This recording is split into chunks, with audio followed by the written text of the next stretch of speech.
Assalamualaikum Sobat Novel, gimana kabar kalian? Cie yang nonton tapi nggak subscribe.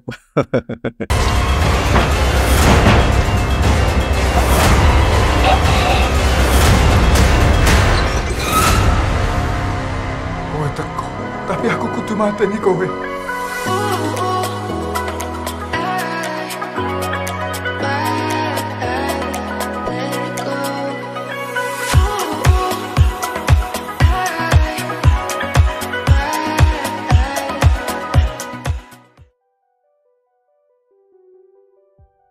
Film horor terbaru, Rumah Iblis, rilis kemarin 23 November di bawah arahan sutradara Bambang Drias, agaknya meninggalkan kesan buruk yang cukup dalam, terutama bagiku dengan naskah yang ditangani oleh Vidya Aristia yang bikin aku enggak habis pikir. Film Rumah Iblis menceritakan tentang Bayu yang diperankan Edward dan Maya yang diperankan Aura Kasih, sepasang suami istri dengan dua anak kecil yang terpaksa menetap di rumah dinas di desa pedalaman karena pekerjaan si Bayu. Mereka segera diganggu oleh kejadian-kejadian gaib setelah memindahkan sebuah lukisan antik dari gudang ke ruang tamu yang pada awalnya mereka dilarang memindahkannya oleh Pak Marto yang diperankan oleh Egy Fedli, si pengurus rumah. Awalnya Bayu meremehkan ketakutan Maya, tetapi setelah mengamati dan mendapatkan informasi kebenarannya, Bayu mulai mempercayai teror gaib yang berasal dari lukisan itu. Dalam situasi yang semakin enggak kondusif, Bayu berusaha melindungi keluarga kecilnya sambil mengungkap misteri masa lalu lukisan antik yang ternyata telah menelan korban berulang kali. Film Rumah Iblis terasa sebagai sebuah pengalaman yang sangat mengecewakan dan kurang inovatif dalam menghadirkan elemen horor.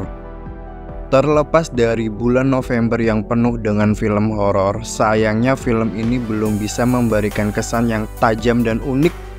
Ada 3 kali ya film horor yang mengusung nama iblis, dan ini yang paling mengecewakan.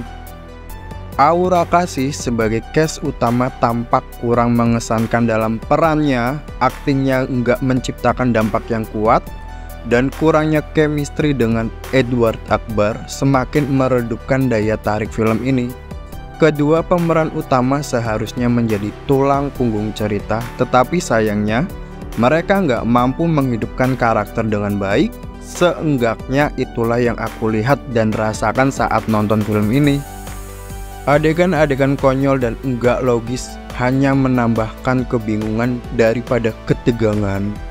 Beberapa keputusan tanpa alasan yang jelas menciptakan keenggak sempurnaan dalam alur cerita film ini. Ini memberikan kesan bahwa pembuat film enggak sepenuhnya mempertimbangkan konsistensi dan logika dalam pembangunan cerita dalam film itu. Durasi film yang singkat banget, enggak sampai 80 menit. Kira-kira awalnya kukira mencerminkan niat untuk fokus pada inti cerita.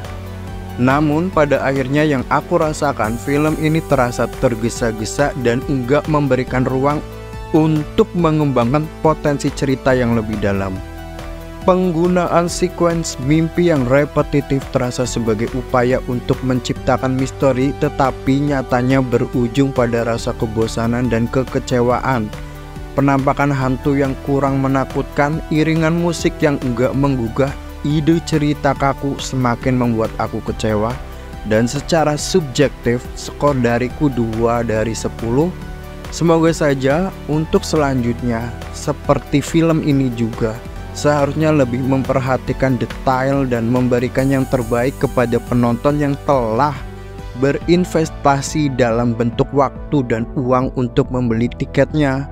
Harapanku, harapan semua penonton pastinya, para sineas film terutama yang membuat film ini dapat introspeksi diri sebagai dorongan untuk meningkatkan kualitas karya, agar dapat memberikan pengalaman yang lebih mendalam dan menarik bagi penonton yang sudah mengeluarkan uang untuk nonton film ini. Dan bagi kawan-kawan yang masih penasaran, tonton aja. Well, makasih banyak buat Sobat Movel yang sudah subscribe. Tanpa kalian channel kecil ini nggak mungkin berkembang. Aku doakan kalian sehat selalu, dilancarkan rezekinya, dan bahagia selalu. Amin. Sampai jumpa lagi. Wassalamualaikum dan bye-bye.